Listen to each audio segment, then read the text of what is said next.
Hi guys, ZCrazyG here, back with another CTR video, and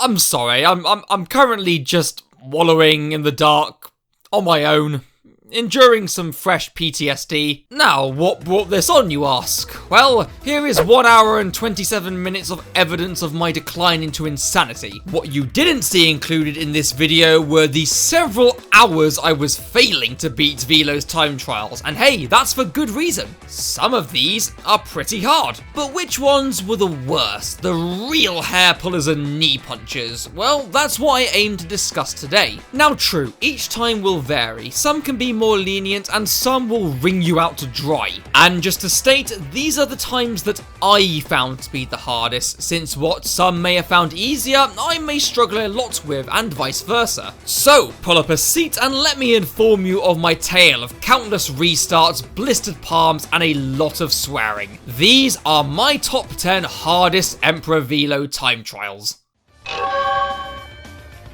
Okay, so we're starting off with one that I didn't actually have too much trouble with, well, for the most part. Thunderstruck for me, honestly, is not that hard to maintain blue fire on. The main thing is trying to maintain it through the section with the spiky floggers and keeping it for a bit after that to ensure a slight lead ahead of Velo. Normally, I'm not too bad at doing this, but I don't know why, I guess the pressure just got to me a bit. I definitely choked a few times on this one, but after a few attempts, I thankfully managed it in the end.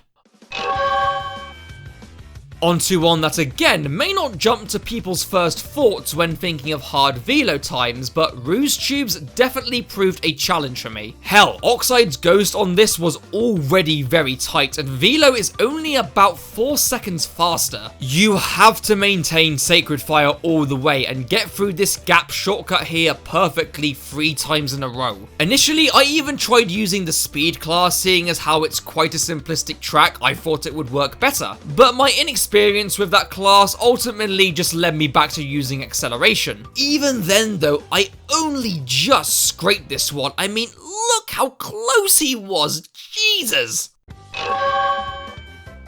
Now this is one that many players would probably agree is a tricky one. And yeah, it's mainly down to one thing, the greatest threat to any CTR player.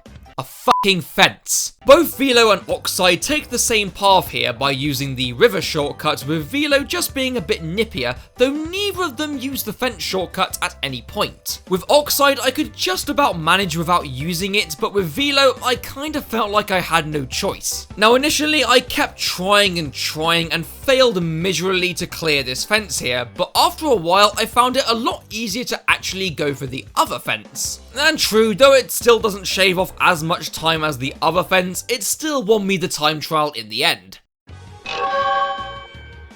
So from what I understand, people really struggled on Out of Time. Like, really damn struggled. Me though, while I did still find it tricky, I didn't have as much trouble as it seems others did. Now, it's certainly a tricky track. It's very winding and tight, making blue fire hard to keep. And with so many little niggles here and there, you can easily catch yourself on them, lose your blue fire and mess up the attempt. I guess for me though, since this is one of my favourite tracks and one that I play a lot, I guess I just gotten very used to maintaining blue fire without much hassle. It's just one of those instances where different players will struggle with different things, and though it wasn't as hard for me, it still was a challenge nonetheless. And to absolutely no one's surprise, of course, Dragon Mines is on this list. Often considered to be one of the hardest nitrous oxide times, Velo's is even more of a bollock buster. Now, there's 3 things that make this a difficult time trial. 1, there is only 1 turbo pad, meaning that if you lose the fire from that, you will have to wait until you get back round to that point to regain it. 2, bastard minecarts, and 3, this bloody section. You all know it. It's almost impossible to maintain any sort of boost through this part, since to get around it, you have to hop like a rabbit on crack. Now, add on top of that Velo is fairly efficient at all this, and you have one that made me continuously punch my lap in frustration. Oh boy. I've said before that deep sea driving is a great track, brilliant track in fact. It's fast, smooth as hell, and really visually appealing. But like other tracks, it just has that one thing that really buggers up the flow, and with this one, it's the propellers. Oh, these things are a ball ache. Personally, I think they just move way too fast to be tactically avoided, especially with those last two. And when you're trying to go as fast as possible to maintain the huge blue fire reserve you've got, it's hard, like bloody hard. Now, what makes this a slight bit more bearable is that Velo does get hit by the propellers on the second lap, so he does lose blue fire for a brief moment, allowing you to overtake slightly. Even then, it still doesn't make it any less of a challenge though. Yet again, another one of Oxide's hardest tracks is unsurprisingly even harder for Velo. Oxide Station to me has always been a deceptively difficult track. It seems fairly easy at first with plenty of boost pads, but to truly master it is a challenge. Mainly since the moment you gain blue fire is right before the most winding and tight part of the track, making it very difficult to maintain. And if you want to stand a chance against Velo here, you'll need to maintain it throughout this whole section and beyond. And even then, though Velo loses his blue fire, he still manages by some godforsaken miracle to catch up. It's hard. It's just hard. My poor little thumbs.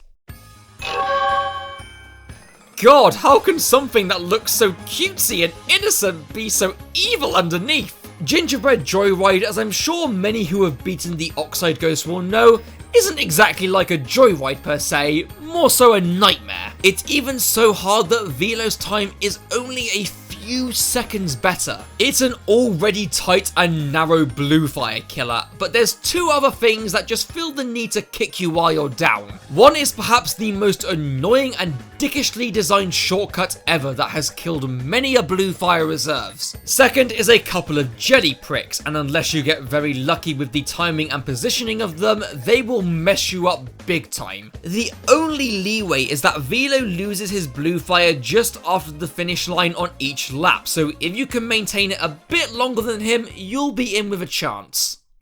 Hot Air Skyway isn't one that I expected to be all that bad, but oh boy was I wrong.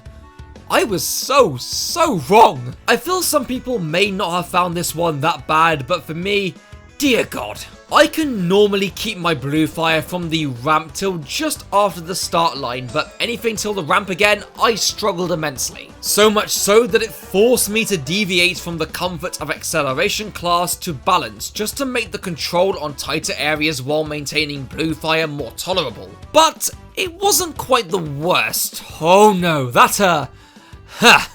we'll get onto that just now.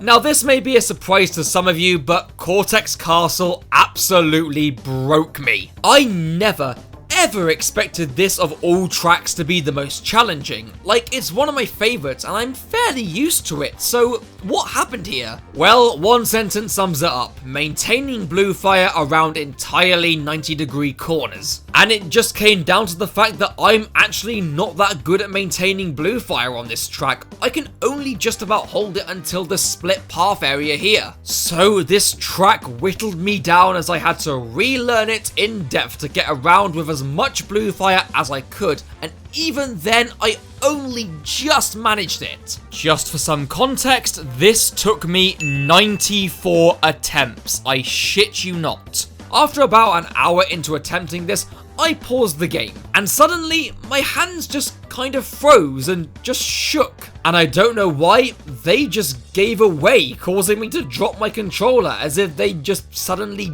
died. It was so weird. This is what this track did to me. Dear God. And those are my top 10 hardest Emperor Velo times. So tell me guys, if you have beaten or even attempted Velo's time trials, which ones did you find the hardest? Do let me know in the comments below. And with that, thank you all so much for watching. Feel free to like and subscribe if you feel like it, and I'll see you all in the next video. Well, at least this hell is over now. I can finally rest. Oh, fuck!